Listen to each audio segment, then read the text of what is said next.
On this episode, we are going to dive into one of the strangest and most enigmatic books of all time, The Red Book by Carl Jung. This is a book that captures the imagination of all who read it.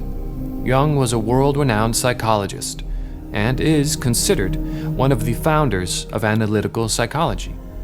But even if you have never heard of Jung, if you open the Red Book to a random page and point your finger, you are guaranteed to discover a passage at your fingertip that will mystify, amuse, or inspire you. This is the strange aura of this book, and it is made all the more mysterious the more you learn about it. For instance, the Red Book was kept as a closely guarded secret for over 100 years. Jung published countless books and essays on the subject of analytical psychology in his lifetime, but never published the Red Book. And when Jung died in 1961, it was locked up in his family vault, leading many in the field to theorize that the contents of the book must be so wild that they would prove Carl Jung, the world-renowned founder of analytical psychology, was actually insane. So the Red Book was only allowed to be viewed by the most esteemed psychologists, under rare permission from his estate to open its infamous pages, and it stayed this way for decades. Jung would occasionally mention the book during his life and lectures, saying, "To the superficial observer, it will appear like madness," unquote. It remained in the darkness of that family vault until only very recently, when in 2009, it was finally published for public appreciation and for us to dive into today. Why was it kept hidden for so long? And is it a work of visionary creativity or profound personal reflection, or both? Let's find out.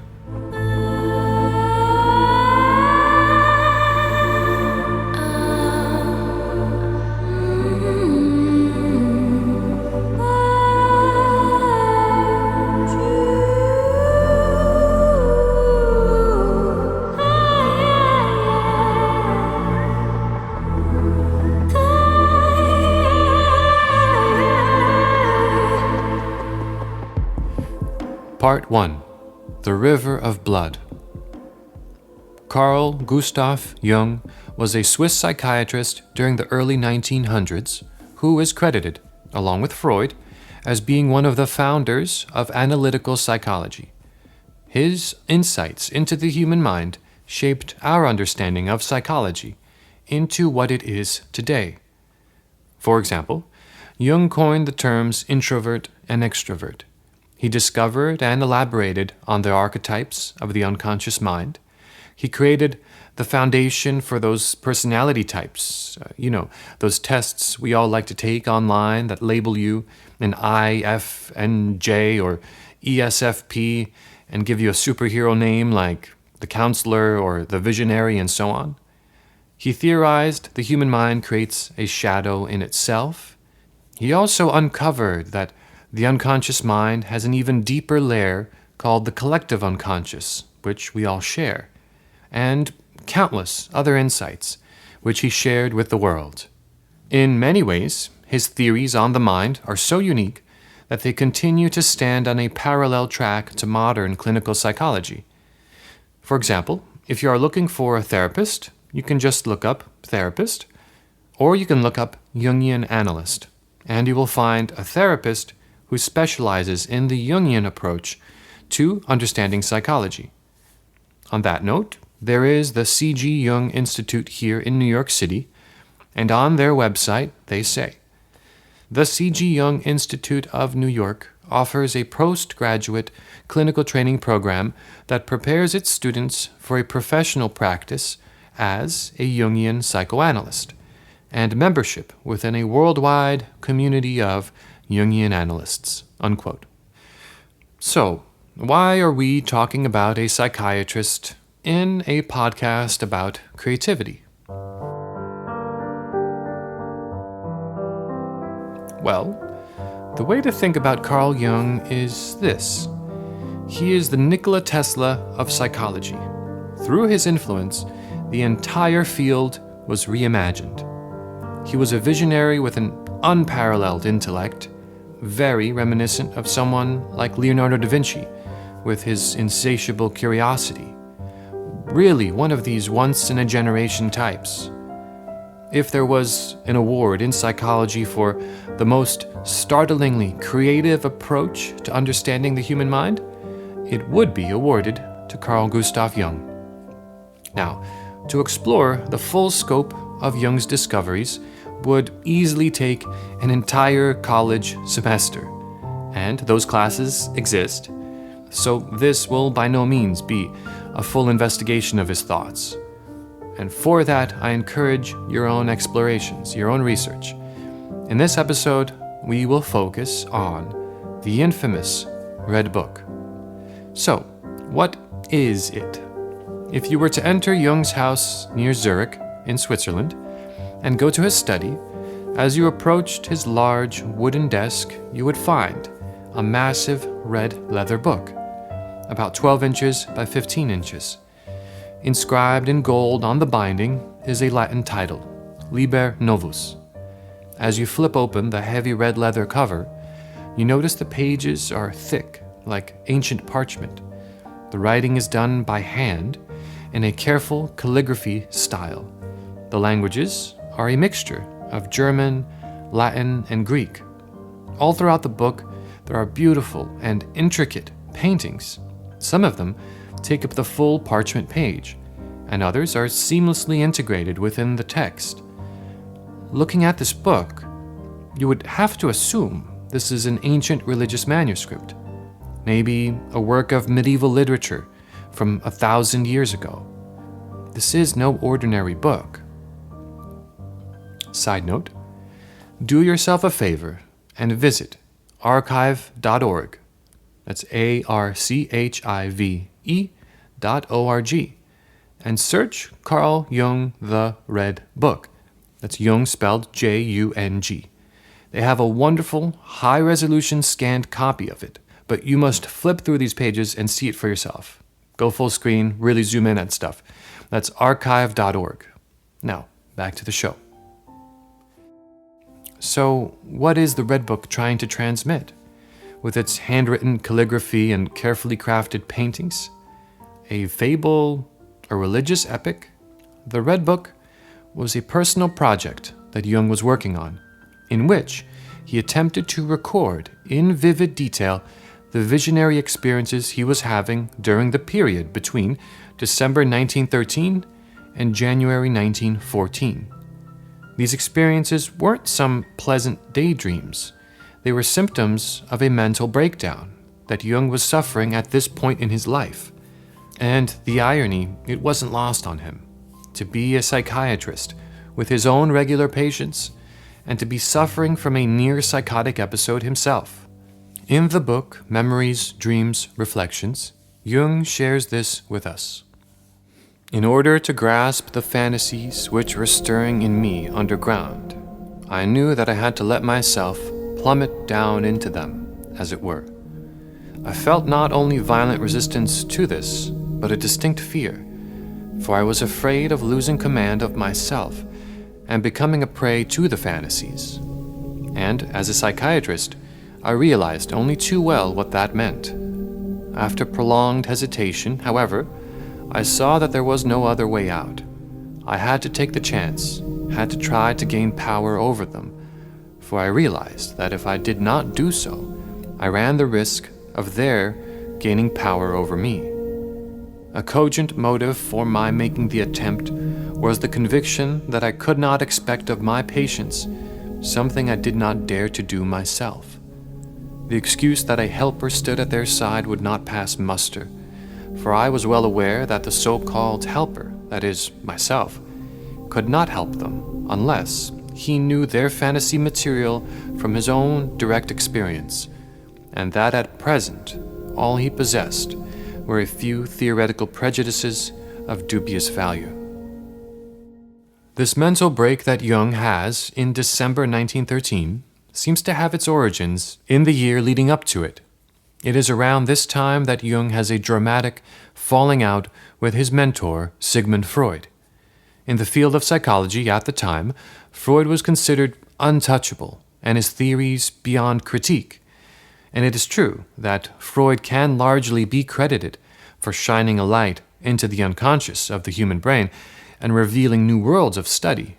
For a time, in that field of psychology, Jung was being considered the heir apparent to Freud, the successor who would carry on Freud's theories. But after years of friendship and respect, Jung could not stay silent any longer. He disagreed with Freud on pivotal positions. He thought Freud was too fixated on sexuality as the cause of all neurosis. He thought Freud too frequently assumed all answers to personal issues stemmed from childhood.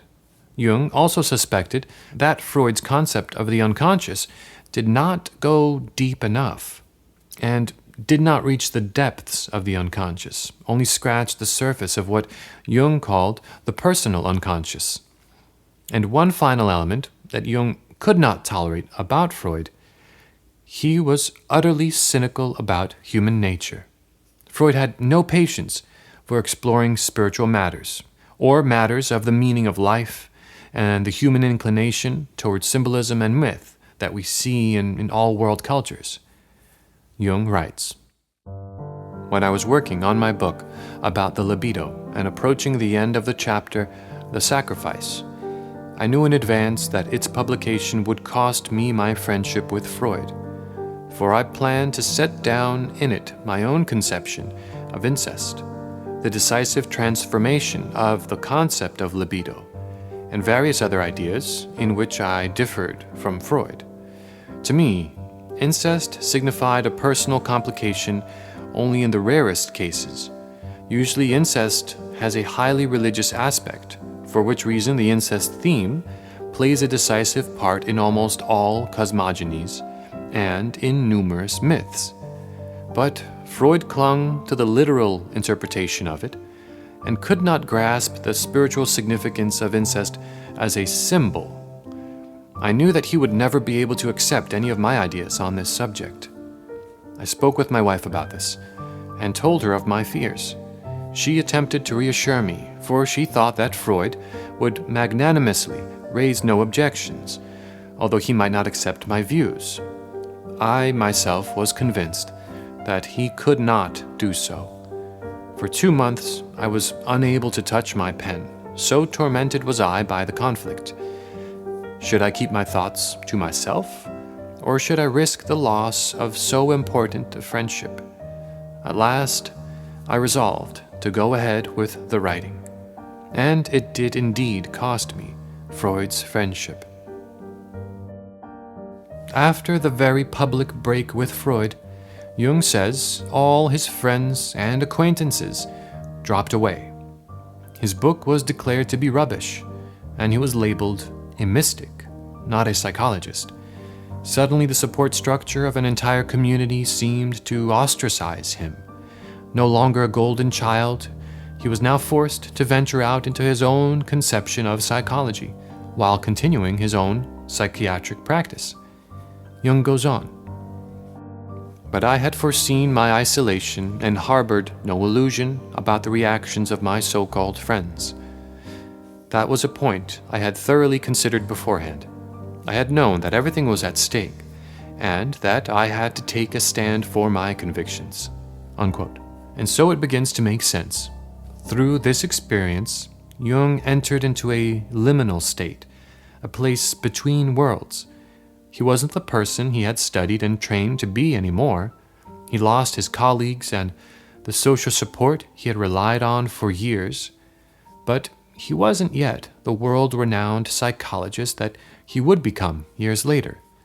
He was in a state of transition, a point of tremendous potential, but also tremendous upheaval. And as we learn through studying the lives of many of history's great achievers, this kind of dark night of the soul brings with it the potential for a phoenix to rise from the ashes. And this is when the visions started.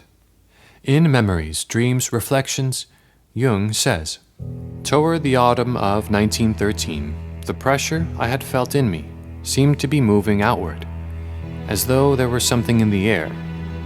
The atmosphere actually seemed to me darker than it had been. It was as though the sense of oppression no longer sprang exclusively from a psychic situation, but from concrete reality. This feeling grew more and more intense. In October, while I was alone on a journey, I was suddenly seized by an overpowering vision. I saw a monstrous flood covering all the northern and low-lying lands between the North Sea and the Alps. When it came up to Switzerland, I saw that the mountains grew higher and higher to protect our country. I realized that a frightful catastrophe was in progress. I saw the mighty yellow waves, the floating rubble of civilization, and the drowned bodies of uncounted thousands. Then the whole sea turned to blood.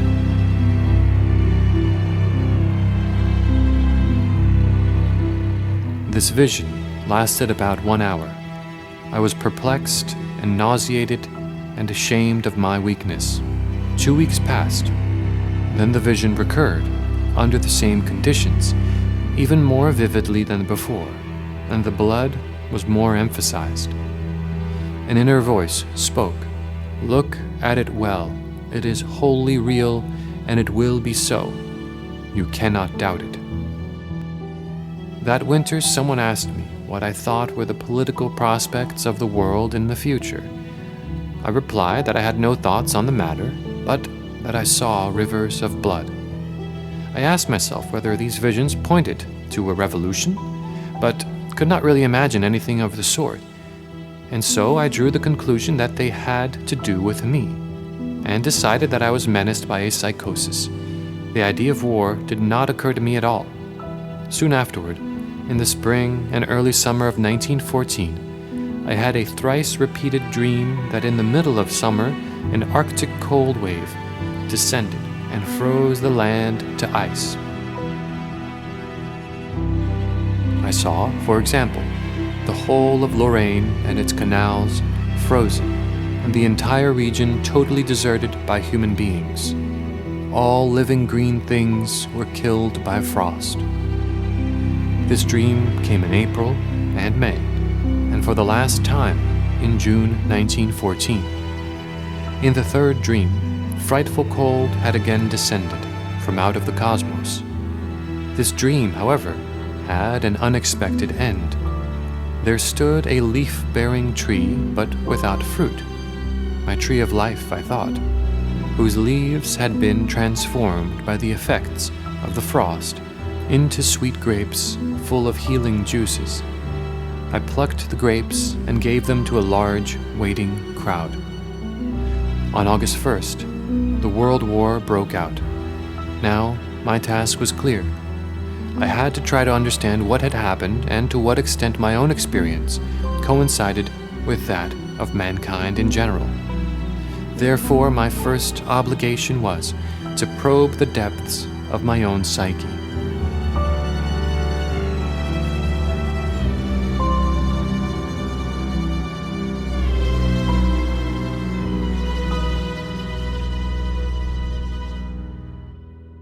Jung had begun a long process of writing down all of these visions, daydreams, and vivid dreams.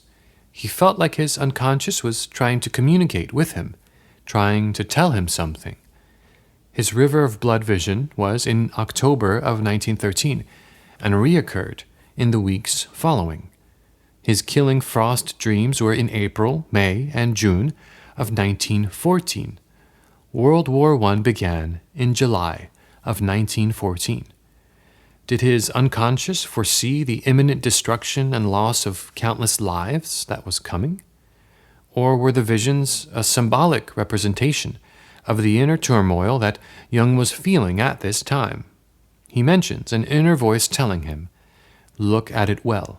It is wholly real, and it will be so. You cannot doubt it." What does one make of that? It is with this frame of mind that Jung decides he needs to find out for himself. He needs to find out what is happening in his own mind at this pivotal stage in his life, and this is where the Red Book begins. Part 2. The Descent. Jung devises an ingenious and simple method for communicating with his unconscious. It first involves entering a meditative state. It is known that Jung practiced yoga and was aware of how to alter his body through breathing techniques. He had a scholar's appetite for cultures and myths of the world. On this point, in Memories, Dreams, Reflections, Jung says, "I was frequently so wrought up that I had to do certain yoga exercises in order to hold my emotions in check. But since it was my purpose to know what was going on within myself, I would do these exercises only until I had calmed myself enough to resume my work with the unconscious. As soon as I had the feeling that I was myself again, I abandoned this restraint upon the emotions and allowed the images and inner voices to speak afresh." Unquote. Once Jung had placed himself in a meditative state, perhaps a place bordering the hypnagogic state, he would engage a fantasy of digging a hole, which would go deeper and deeper and even deeper. In the book, Introduction to Jungian Psychology, he says, "For the sake of then trying to achieve the maximum of honesty with myself, I wrote everything down very carefully, following the old Greek mandate, 'Give away all thou possesses, then thou shalt receive.' The writing of this material took me into November 1913, and then I came to an end of it, not knowing what would come next. I thought perhaps more introspection was needed. When we introspect, we look within and see if there is anything to be observed. And if there is nothing, we may either give up the introspective process or find a way of boring through to the material that escapes the first survey. I devised such a boring method by fantasizing that I was digging a hole, and by accepting this fantasy as perfectly real. This is naturally somewhat difficult to do, to believe so thoroughly in a fantasy that it leads you into further fantasy, just as if you were digging a real hole and passing from one discovery to another. But when I began on that hole, I worked and worked so hard that I knew something had to come of it. That fantasy had to produce and lure out other fantasies. Of course, in using a hole, I was using an archetype of considerable power in stimulating the unconscious.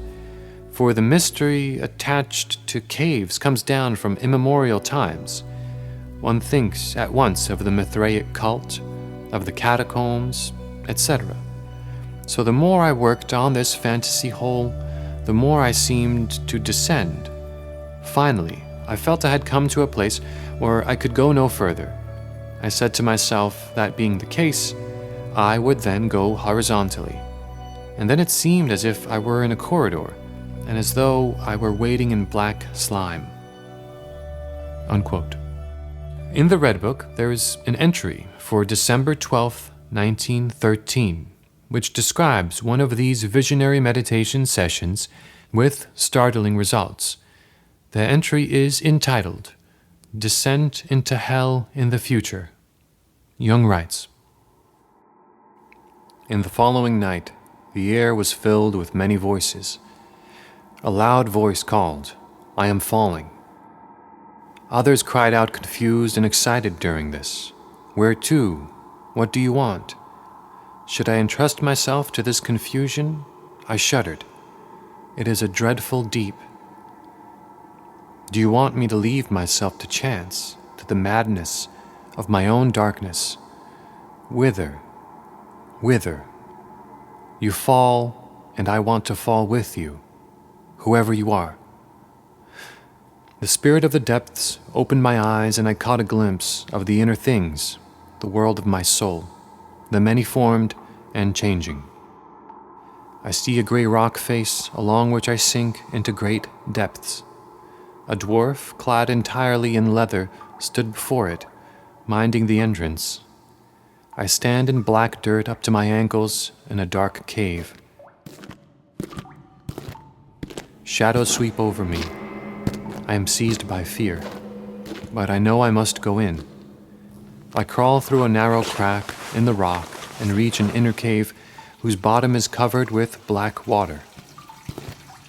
But beyond this, I catch a glimpse of a luminous red stone, which I must reach.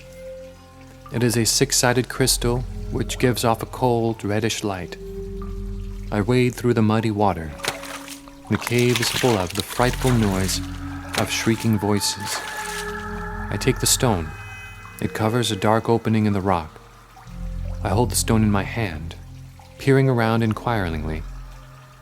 I do not want to listen to the voices. They keep me away. This dark hole, I want to know where it leads and what it says. An oracle? Is this the place of Pythia? Here, something wants to be uttered. I place my ear to the opening. I hear the flow of underground waters. I see the bloody head of a man on the dark stream. Someone wounded, someone slain floats there. I take in this image for a long time, shuddering. I see a large black scarab floating past on the dark stream. In the deepest reach of the stream shines a red sun, radiating through the dark water.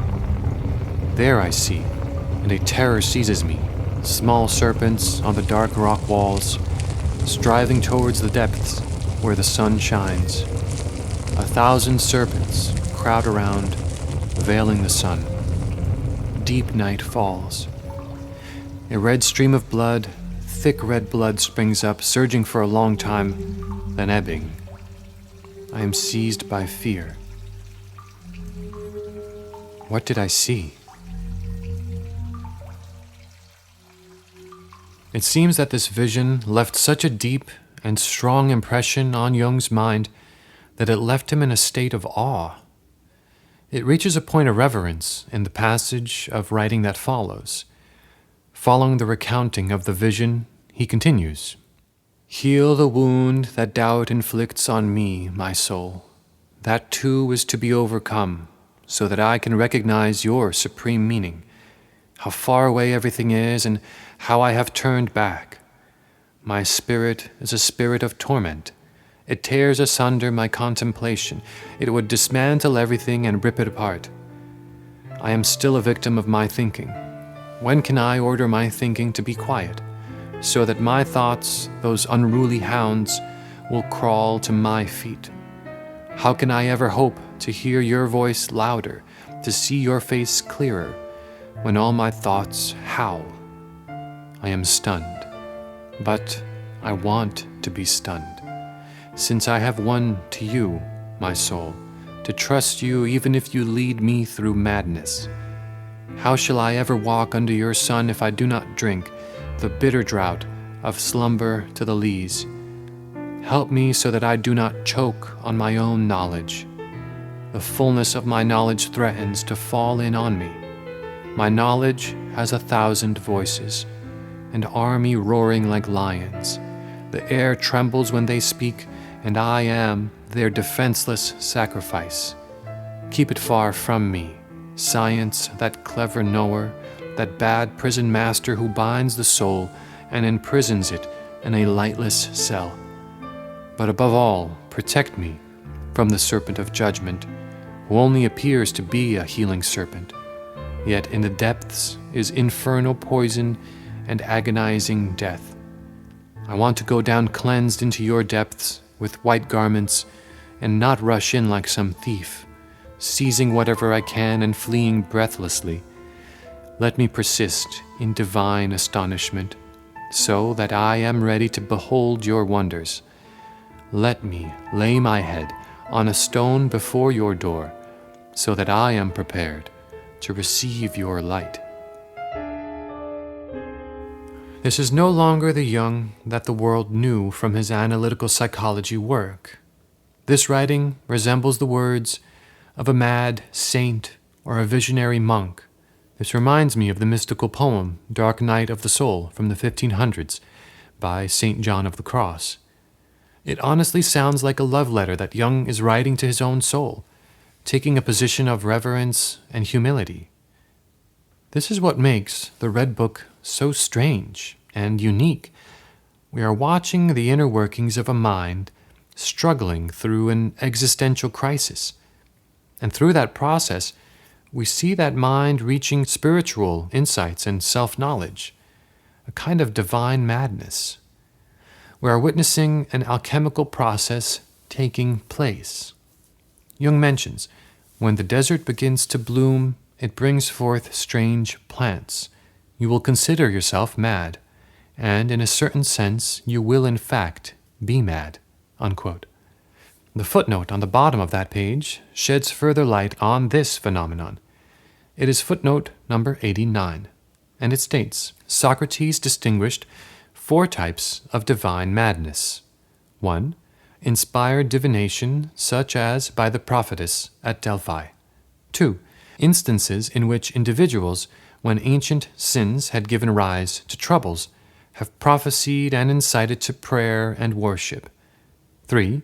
Possession by the Muses, since the technically skilled, untouched by the madness of the Muses, will never be a good poet.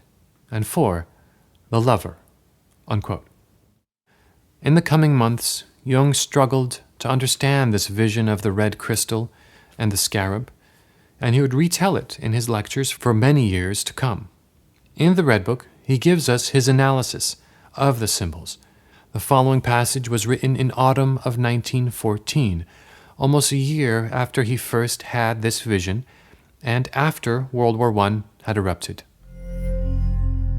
Blood shone at me from the red light of the crystal, and when I picked it up to discover its mystery, there lay the horror uncovered before me. In the depths of what is to come lay murder, the blonde hero slain. The black beetle is the death that is necessary for renewal, and so thereafter a new sun glowed, the sun of the depths, full of riddles, a sun of the night. And as the rising sun of spring quickens the dead earth, so the sun of the depths quickened the dead. And thus began the terrible struggle between light and darkness. Out of that burst the powerful and ever unvanquished source of blood. This was what was to come, which you now experience in your life, and it is even more than that. I had this vision on the night of 12th December 1913. I would not have been able to see what was to come if I could not have seen it in myself. Therefore, I take part in that murder. The sun of the depths also shines in me after the murder has been accomplished. The 1,000 serpents that want to devour the sun are also in me. I myself am a murderer and murdered, sacrificer and sacrificed. The upwelling blood streams out of me. You all have share in the murder. In you the reborn one will come to be, and the sun of the depths will rise, and 1,000 serpents will develop from your dead matter and fall on the sun to choke it. Your blood will stream forth. The people demonstrate this at the present time in unforgettable acts that will be written with blood in unforgettable books for eternal memory. Jung unmistakably talks like a mystic in these passages. That dreaded term that the colleagues of Freud tried to denigrate him with. The entire Red Book flows like this. There are passages that retell a vision he experienced, followed by prosaic rumination on the subject, or a dialogue with his soul, pleading for answers. And all of this is written in an old calligraphy style with accompanying paintings. What does one make of this? It is certainly more than a journal. It has the spirit of a dramatic, visionary work. What can one even compare it to? There are no modern equivalents.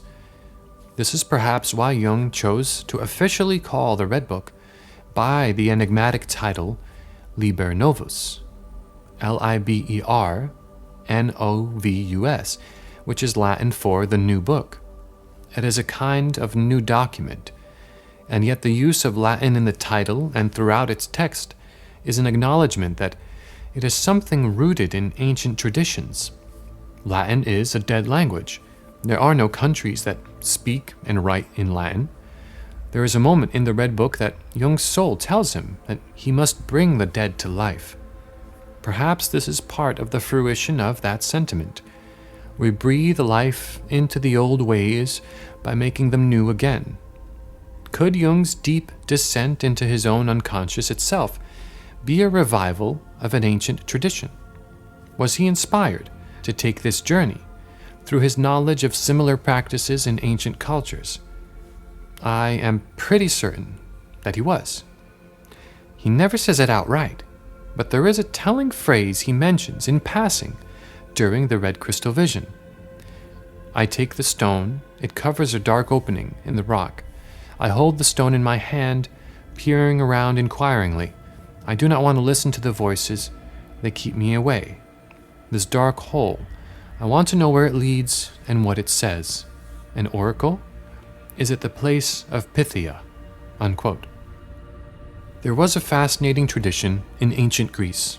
If you were seeking guidance of any kind, you would visit an oracle. An oracle is a person who acts as a medium between the world of the gods and the world of humans. These oracles would often practice rituals of purification and enter a trance-like meditative state, during which it was believed they communed with the gods. The most esteemed oracle in all of Greece was the Oracle of Delphi, whose name was Pythia. This is who Jung is referring to in that passing comment. To better understand the nature of such a tradition, let's travel back to ancient Greece, 2,400 years ago, to visit the temple of Apollo at Delphi and meet Pythia herself.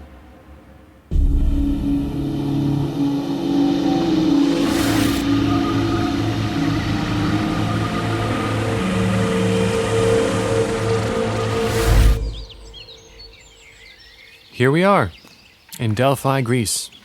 The year is 400 BC, and we are standing on Mount Parnassus, overlooking the lush surrounding landscape, hills and valleys covered with dark pine trees and olive tree groves. Just a soul-stirring view with the mountains and valleys around us, and what a perfectly clear blue sky.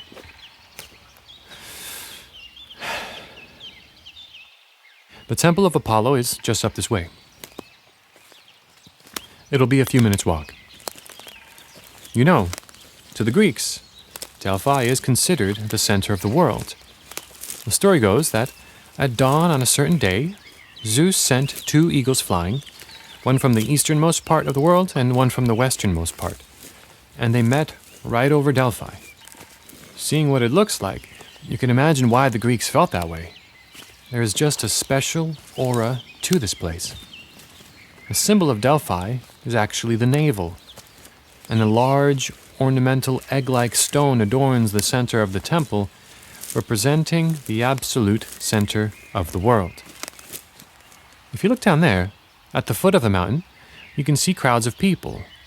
They are trying to make their way up to the temple, in the hopes that they can see Pythia today and seek her counsel. There is this strange rule. The oracle only sees visitors on one day of each month, the 7th day, and only for 9 months out of every year. So you can imagine the anxiety of some of these people who likely traveled a few days, 100 miles, just for the unlikely chance they will meet Pythia. Regardless of the demand, she accepts all who come to seek her counsel, from nobles to peasants, and even emperors. Here comes the procession now. A woman dressed in maiden's robes and a laurel in her hair leads the way. She must be one of the priestesses of the temple. Behind her are 3 nobles, each carrying a small gift and walking with a sacrificial offering, 2 sheep and a black ram. Let's join behind them. Pythia's prophecies are known throughout Greece. and dignitaries from other countries even make the trip just to seek her wise counsel. In 403 BC, Lysander, the Spartan victor of the Peloponnesian War, was warned by Pythia with these words, "Beware the dragon serpent, earthborn, in craftiness coming behind thee." 8 years later, he was slain from behind by Neocorus, who had a serpent painted upon his shield. And there are countless examples actually recorded and written by historians and authors of the time, which we can trace back and actually see how they compare to real events at the time. Oh, we are nearing the temple. There's another priestess who is inspecting the animal offerings the three noblemen have brought. She points to the black ram. A guard takes the animal, and the priestess motions for the nobleman to follow her. Seems the two other men were unworthy. She's leading him to the Catalian spring, where he must first bathe and purify himself before being able to seek counsel with the oracle. And here are the two main entrances to the temple, with their famous inscriptions chiseled in stone above the doorways. "Nothing in excess," and "Know thyself." That reminds me, according to Plato, when Pythia was asked who was the wisest person in Greece, she responded, "The wisest is Socrates, because he knows that he knows nothing." Let's head on in.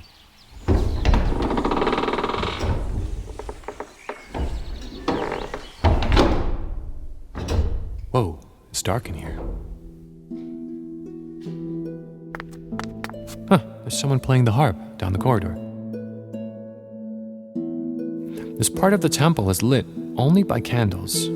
Every wall is painted with elaborate frescoes or adorned with tapestries depicting scenes with the god Apollo, god of truth, music, poetry, the sun, and prophecy. Down the corridor, you can see the center of the temple, which is lit by the natural light of the sun and sky, through a dome-like opening above. There's the heavy smell of myrrh in the air. We must be close to the entrance of Pythia's chamber. This way. You know, the tradition of the Oracle of Delphi is a strange one with very few parallels in our time. Pythia is the name given to the high priestess who performs the oracle work, but it is also the name of that position. It is similar to the Dalai Lama. The person assumes the full responsibility of the position, and when they die, the next Pythia is found. This is what has kept this tradition alive for centuries. The Pythia has tremendous influence. Her messages have changed the course of history in countless ways. In many instances, she serves the role of an advisor to emperors who seek to know what the gods think of their plans. In 359 BC, Philip II of Macedon consulted Pythia and was told, "With silver spears you may conquer the world," unquote. He proceeded to gain control of the silver mines in Thrace and the Illyrian kingdom, using them to bribe his way to early victories, playing Greek states against each other. Philip also had a notoriously unruly black colt horse, which no one could tame. The Oracle of Delphi told him that whoever could ride his horse would conquer the world. Despite valiant efforts, neither Philip nor his generals could tame the horse. Then his son, Alexander, succeeded when he realized that the horse was actually afraid of his own shadow.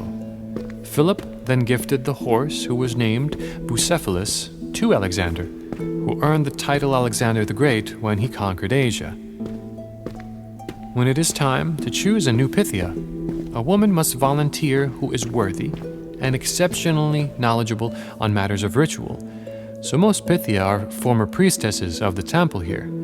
But there have been cases of Pythia who were peasants or even noblewomen who had outstanding talents in communing with the gods in this way. It is no overstatement to say that the woman serving as Pythia is the most powerful woman in Greece. Let's take these stairs to the lower chamber. Here, We will need these torches.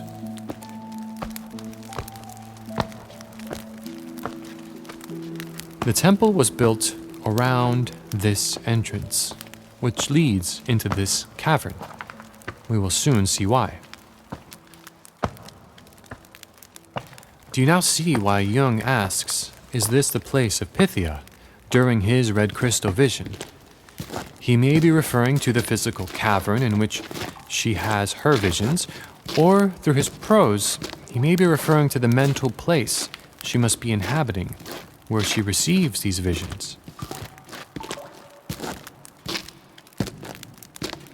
There she is, at the center of the cavern. Her head is shrouded in shadow by a robe that wraps loosely around her body, creating a hood over her head.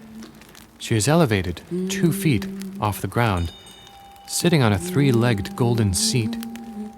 The chair is positioned over a deep chasm in the cavern floor. Smoke perpetually rises from this hole and is wafting over Pythia's hooded face. The temple was built around this chasm. The location is uniquely situated above 2 tectonic plates. The vapors and smoke that naturally rise from the chasm are likely from deep within the earth. She is a woman of about 50, dressed symbolically as a virgin maiden, and she routinely chews on oleander leaves. Part of the obligation of being a Pythia includes renouncing all worldly ties and possessions. This includes separating from your husband and family, which explains the symbolic dress of a virgin. It seems like she is in the middle of delivering her oracle message to a visitor. There are priests and priestesses that surround this space, forming a circle. Some of them are softly chanting, and some are awaiting Pythia's words, which they will transcribe on a parchment. Pythia speaks from this abnormal state, often in poetic verse. Some accounts describe her speaking incoherently, and the accompanying priests will decipher the message. Other accounts describe her speaking eloquently in verse. The oracle messages she delivers are believed to come from underworld powers. Perhaps in her deeply contemplative state, the messages arrive to her in the form of imagery and visions like Jung was experiencing.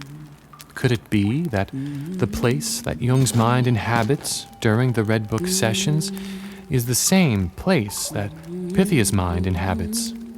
A state that places one in communication with a deep and imaginative center of the unconscious mind. It becomes clear that humans have been exploring the depths of their unconscious in a multitude of ways throughout time. I think it's safe to assume that these things are on Jung's mind when he begins his confrontation with the unconscious. He may have even been using this opportunity to test the veracity of the claims of these methods.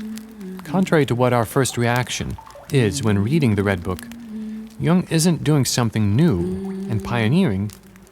He is reviving something ancient, bringing what is dead back to life.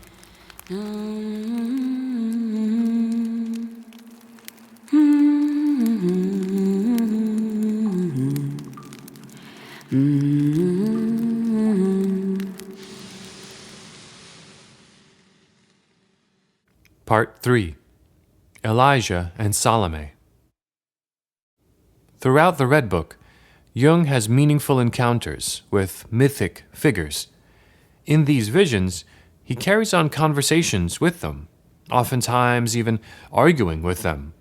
It creates a sense of drama and tension, and when reading it, one must assume that Jung is confronting deep-seated parts of his own being. These are profoundly personal experiences we are witnessing. This passage is dated December 21st, 1913. On the night when I considered the essence of God, I became aware of an image. I lay in a dark depth. An old man stood before me.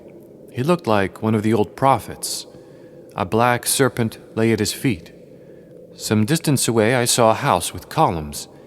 A beautiful maiden steps out of the door. She walks uncertainly, and I see that she is blind. The old man waves to me, and I follow him to the house at the foot of the sheer rock wall. The serpent creeps behind us. Darkness reigns inside the house.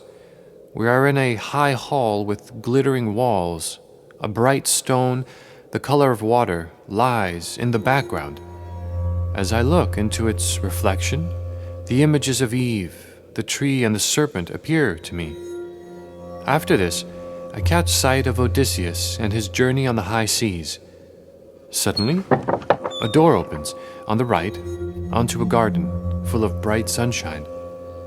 We step outside, and the old man says to me, "Do you know where you are?" I say, "I am a stranger here, and everything seems strange to me, anxious as in a dream. Who are you?" The old man responds, "I am Elijah, and this is my daughter Salome." I respond, "The daughter of Herod, the bloodthirsty woman?" Elijah asks, "Why do you judge so? You see that she is blind. She is my daughter, the daughter of the prophet." I say, "What miracle has united you?" Elijah answers, "It is no miracle. It was so from the beginning. My wisdom and my daughter are one." I am shocked. I am incapable of grasping it. Elijah continues, "Consider this. Her blindness and my sight have made us companions through eternity." I say, "Forgive my astonishment. Am I truly in the underworld?" Salome interrupts, "Do you love me?" I respond, "How can I love you? How do you come to this question? I see only one thing. You are Salome, a tiger. Your hands are stained with the blood of the Holy One.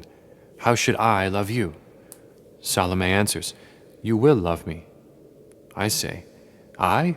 Love you? Who gives you the right to such thoughts?" Salome proclaims, "I love you." I say, "Leave me be, I dread you, you beast." Salome continues, "You do me wrong. Elijah is my father, and he knows the deepest mysteries. The walls of this house are made of precious stones.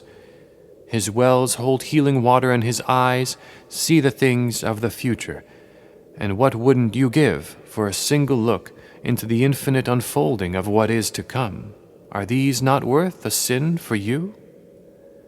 I respond, "Your temptation is devilish. I long to be back in the upper world. It is dreadful here. How oppressive and how heavy is the air."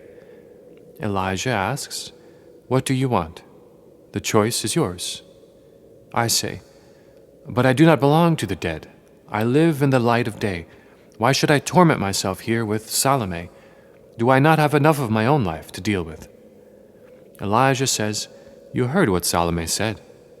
I respond, "I cannot believe that you, the prophet, can recognize her as a daughter and a companion. Is she not engendered from heinous seed? Was she not vain greed and criminal lust?" Elijah answers, "But she loved a holy man." I say, "And shamefully shed his precious blood." Elijah continues, "She loved the prophet who announced the new God to the world. She loved him. Do you understand that? For she is my daughter." I respond, "Do you think that because she is your daughter, she loved the prophet in John, the Father?" Elijah answers, "By her love shall you know her." I ask, "But how did she love him? Do you call that love?" Elijah says, "What else was it?" I respond, "I am horrified. Who wouldn't be horrified if Salome loved him?" Elijah responds, "Are you cowardly? Consider this. I and my daughter have been one since eternity." I say, "You pose dreadful riddles. How could it be that this unholy woman and you, the prophet of your God, could be one?" Elijah asks, "Why are you amazed?" But you see it. We are together. I say, "What my eyes see is exactly what I cannot grasp. You, Elijah, who are a prophet, the mouth of God, and she, a bloodthirsty horror. You are the symbol of the most extreme contradiction." Elijah states, "We are real and not symbols." I see how the black serpent writhes up the tree and hides in the branches. Everything becomes gloomy and doubtful. Elijah rises. I follow and we go silently back through the hall. Doubt tears me apart. It is all so unreal, and yet a part of my longing remains behind. Will I come again? Salome loves me. Do I love her? I hear wild music, a tambourine, a sultry moonlit night, the bloody staring head of a holy one. Fear seizes me. I rush out. I am surrounded by the dark night. It is pitch black all around me. Who murdered the hero? Is this why Salome loves me? Do I love her, and did I therefore murder the hero? She is one with the prophet, one with John, but also one with me? Was she the hand of God? I do not love her, I fear her. Then the spirit of the depths spoke to me and said, therein you acknowledge her divine power. Must I love Salome?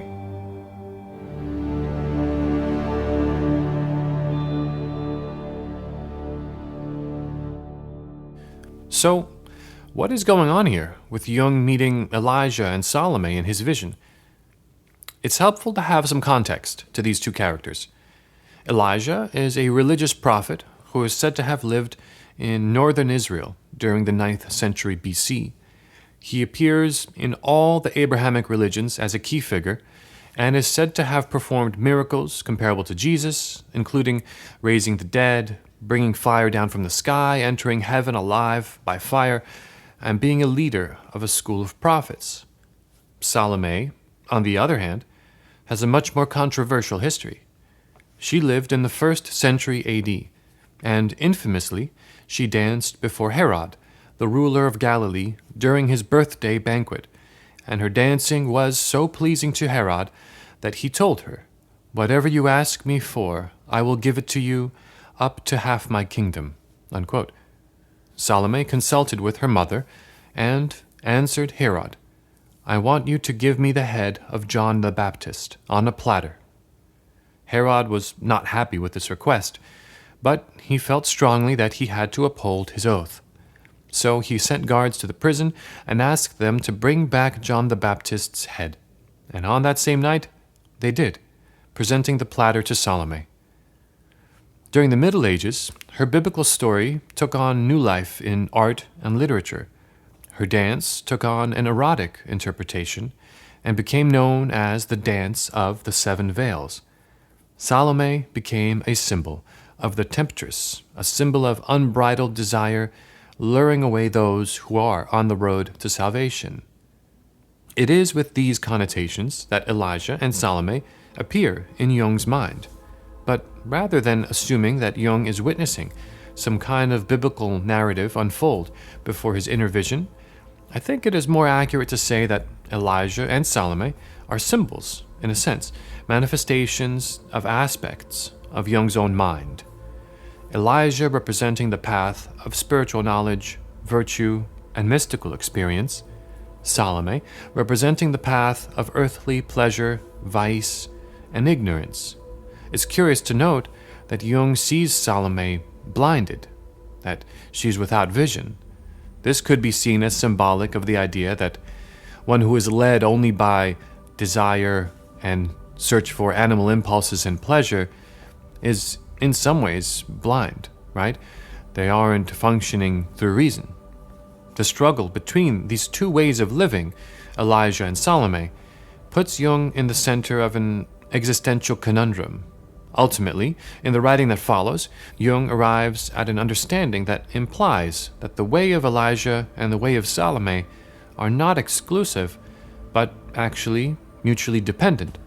They are not opposites, but instead form a duality of living, and one must learn to navigate it. In that context, Elijah's words make sense when he says, I and my daughter have been one since eternity. Jung later writes, the way of life writhes like the serpent, from right to left and from left to right, from thinking to pleasure and from pleasure to thinking. Thus the serpent is an adversary and a symbol of enmity, but also a wise bridge that connects right and left through longing, much needed by our life." Unquote. The symbols of Elijah and Salome, they reappear in several of Jung's visions. Let's explore what I feel is the most startling one, which occurred December 25th, 1913, curiously, on Christmas. On the third night, deep longing to continue experiencing the mysteries seized me. The struggle between doubt and desire was great in me, but suddenly I saw that I stood before a steep ridge in a wasteland. It is a dazzling bright day. I catch sight of the prophet high above me. His hand makes an averting movement, and I abandon my decision to climb up. I wait below, gazing upward. I look. To the right, it is dark night. To the left, it is bright day. The rock separates day and night. On the dark side lies a big black serpent, and on the bright side, a white serpent. They thrust their heads toward each other, eager for battle. Elijah stands on the heights above them. The serpents pounce on one another, and a terrible wrestling ensues. The black serpent seems to be stronger. The white serpent draws back. Great billows of dust rise from the place of struggle, but then I see the black serpent pulls itself back again. The front part of its body has become white. Both serpents curl about themselves, one in light, the other in darkness. Elijah says, "What did you see?" I respond, "I saw the fight of two formidable serpents. It seemed to me as if the black would overcome the white serpent, but behold, the black one withdrew, and its head and the top part of its body had turned white." Elijah says, "Do you understand that?" I respond, "I have thought it over, but I cannot understand it. Should it mean that the power of the good light will become so great that even the darkness that resists it will be illuminated by it?" Elijah climbs before me into the heights, to a very high summit. I follow. On the peak, we come to some masonry made of huge blocks. It is a round embankment on the summit. Inside lies a large courtyard, and there is a mighty boulder in the middle, like an altar. The prophet stands on this stone and says, "This is the temple of the sun. This place is a vessel that collects the light of the sun." Elijah climbs down from the stone. His form becomes smaller in descending, and finally becomes dwarf-like, unlike himself. I ask, "Who are you?" "I am Mime, and I will show you the well springs." The collected light becomes water and flows in many springs from the summit into the valleys of the earth. He then dives down into a crevice. I follow him down into a dark cave. I hear the rippling of a spring. I hear the voice of the dwarf from far below. "Here are my wells. Whoever drinks from them becomes wise." But I cannot reach down. I lose courage. I leave the cave and, doubting, pace back and forth in the square of the courtyard. Everything appears to me strange and incomprehensible. It is solitary and deathly silent here. The air is clear and cool, as on the remotest heights, a wonderful flood of sunlight all around. The great wall surrounds me. A serpent crawls over the stone. It is the serpent of the prophet. How did it come out of the underworld into the world above? I follow it and see how it crawls into the wall. I feel weird all over. A little house stands there with a portico, minuscula, snuggling against the rock. The serpents become infinitely small. I feel as if I too am shrinking. The walls enlarge into a huge mountain, and I see that I am below on the foundation of the crater in the underworld. And I stand before the house of the prophet. He steps out of the door of the house. I say, "I notice, Elijah, that you have shown me and let me experience all sorts of strange things, and allowed me to come before you today, but I confess that it is all dark to me. Your world appears to me today in a new light. Just now it was as if I were separated by a starry distance from your place, which I still wanted to reach today. But behold, it seems to be one and the same place. Elijah says, You wanted to come here far too much. I did not deceive you, you deceived yourself. He sees badly who wants to see. You have overreached yourself. I say, it is true. I eagerly longed to reach you, to hear more. Salome startled me and led me into bewilderment. I felt dizzy, because what she said seemed to me to be so monstrous and like madness. Where is Salome? Elijah says, How impetuous you are. What is up with you? Step over to the crystal and prepare yourself in its light. A wreath of fire shines around the stone. I am seized with fear at what I see. The coarse peasant's boot, the foot of a giant that crushes an entire city. I see the cross, the removal of the cross, the mourning. How agonizing this sight is. No longer do I yearn. I see the divine child with the white serpent in his right hand and the black serpent in his left hand. I see the green mountain, the cross of Christ on it, and a stream of blood flowing from the summit of the mountain. I can look no longer. It is unbearable. I see the cross and Christ on it in his last hour and torment. At the foot of the cross, the black serpent coils itself. It has wound itself around my feet. I am held fast, and I spread my arms wide. Salome draws near. The serpent has wound itself around my whole body, and my countenance is that of a lion. Salome says, Mary was the mother of Christ. Do you understand? I say, I see that a terrible and incomprehensible power forces me to imitate the Lord in his final torment. But how can I presume to call Mary my mother? Salome says, You are Christ. I stand with outstretched arms like someone crucified, my body taut and horribly entwined by the serpent. You, Salome, say that I am Christ? It is as if I stood alone on a high mountain, with stiff, outstretched arms. The serpent squeezes my body in its terrible coils, and the blood streams from my body, spilling down the mountainside. Salome bends down to my feet and wraps her black hair round them. She lies thus for a long time, and she cries, I see light. Truly, she sees, her eyes are open. The serpent falls from my body and lies languidly on the ground. I stride over it and kneel at the feet of the prophet, whose form shines like a flame. Elijah says, Your work is fulfilled here. Other things will come. Seek untiringly, and above all, write exactly what you see. Salome looks in rapture at the light that streams from the prophet. Elijah transforms into a huge flame of white light. The serpent wraps itself around her foot as if paralyzed. Salome kneels before the light in wonder-struck devotion. Tears fall from my eyes, and I hurry out into the night like one who has no part in the glory of the mystery.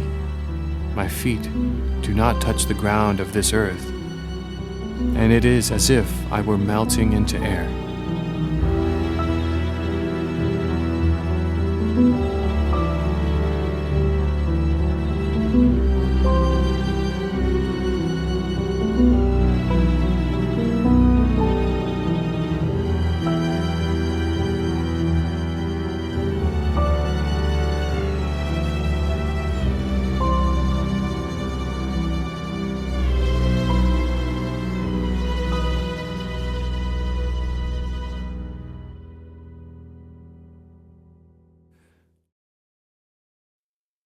Well, I hope you enjoyed this deep dive into Dr. Carl Jung's Red Book. I really personally feel this is one of the most important books of the 20th century. So why do I feel this way? I would say 4 reasons. 1, Dr. Carl Jung engages his unconscious willingly and then documents what happens afterward in this incredible, thorough, and even prosaic way. Now, that let alone is already pretty unique among literature of psychology, but I really believe in studying this work for years now, that in the process, Jung reaches a kind of center from which religion and myth is born. And so that's kind of crazy, profound stuff. So now, second reason. I would say that this work, the Red Book, and the work that follows, Jung's psychological research, his clinical work, and all of the lectures he gives for the rest of his life, really offer a roadmap for the individual to engage with this kind of process in their own life. In analytical psychology, this meditation that Jung does is called active imagination, and it continues to be kind of an essential tool of analytical psychology and when you're in psychoanalysis with someone who's a Jungian analyst. So it's super fascinating stuff. And this tool, in a sense, that he's provided us with through the Red Book allows us to heal our traumas and untangle our complexes. Number 3, the work, it offers confirmation to all of Jung's later theories. We have to remember this Red Book happens at a time when he hasn't really developed his theories yet. It's early on in his career. And so it confirms the archetypes, the collective unconscious, the idea of the shadow, and this idea of using active imagination in this profound, personal, and transformative way. And number 4, it's honestly just a great work of literature. In its original form, it's a mixture of German, Latin, and Greek. Add to that all these wonderful paintings and illustrations that are featured in it that Jung created himself, which we showed and covered in the first about 20 to 30 minutes of this episode. So, if you're interested in engaging with this work and reading the Red Book, you have 2 options. 1, the facsimile edition, and 2, the reader's edition. The facsimile copy is rather large, and it's meant to be a reproduction of Jung's original. So you have full-page prints of his artworks and his calligraphy text. The reader's edition, on the other hand, is just the text alone, and it's really perfect, really ideal for anyone who wants to read these visions, study them, figure them out, and it's full of just profound footnotes from the editor Sonu Shamdasani, and profuse and profound footnotes. There's a lot. Some of these pages, the footnote covers up more than half the page, but it's a remarkable work in many ways, even just in the translation alone. So you have that to do homework on for yourself. Furthermore, if you'd like to try the meditation that Jung devised for this experience yourself, in this YouTube channel, you'll find a guided meditation I've created, simply titled Guided Meditation, Jung's Digging Method. Many people have tried it already, as you can see in the comments of that video. I still practice it practically every month, if not more than once a month. And it's really a really fascinating experience. Beyond that, if you'd like to support the vision of Creative Codex and what we do on this channel, head over to my Patreon at patreon.com/MJDorian. There, you'll gain access to exclusive episodes such as my Kurt Cobain series, my tarot analysis series, and a monthly Red Book reading series, in which I take a chapter of the Red Book, I read it, I record it, and I add original music to it every month, so you can read along with me. And finally, thank you again for watching this video and engaging with this profound work. I'm MJDorian, signing out. Until next time, dig deep, my friends.